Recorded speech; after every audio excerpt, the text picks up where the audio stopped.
তারা যে আপনাদের দলের খুব ছোট নেতা তাও কিন্তু না। না, অবশ্যই আপনি দল বলেন, সিনিয়র কোন নেতা বলছে, আপনি রেফারেন্স দেন। আমি তার নাম বলবো? বলেন। ডাক্তার শফিকুল ইসলাম মাসুদকে এই কথা বলতে শুনে কি গিয়েছেন, বলছে? জান্নাতের টিকিট দিলাম। কি কিসের? আপনার পুরো বাক্যটা না বলে দাঁড়িয়ে পাল্লায় ভোট দিলে জান্নাতের টিকিট দিলাম, এটা বলে না, আপনি চ্যালেঞ্জ করছে, আপনি বলেন।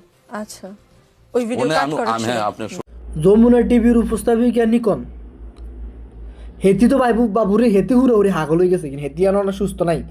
হেতি গেছে যে কিয়া বিএমপির দালাল, সোজা বাংলা কথা।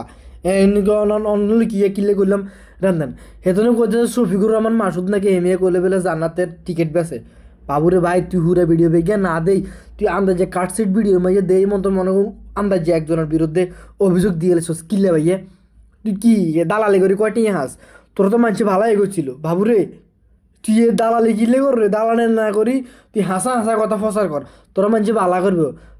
যমুনা টিভি লই কি এক অবস্থা হামতাম লাগাই দিছে মানুষে, তুই করেছ দালালি। কি রে ভাই, তোর তো না তোর যমুনা টিভির ত্রাণ যাইতো না, তোরা একটা নিশ্চিত ভাবনা হাঁটা দেওয়ার দরকার। হ্যাঁ, তোর যে মাথার স্কুলে দুটো ঢিল হয়ে গেছে কিন্তু তোরা ভাবনা হাঁটা দেওয়ার দরকার বাবুরে।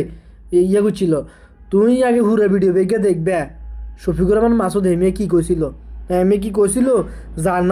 জান্নাতের টিকিট দি দিছি বেকারে জামাত ইসলামে ভোট দিও, এরমে কেউ কইছিল? তুমি মেয়ে হাগল হয়ে গেছো, হিডে কও তুই উল্টে উল্টে মানুষের নামে কি কও মিথ্যা অপবাদ ছাড়া আরো মাথা ঠিক করো, ফাগল টাগল হইও না।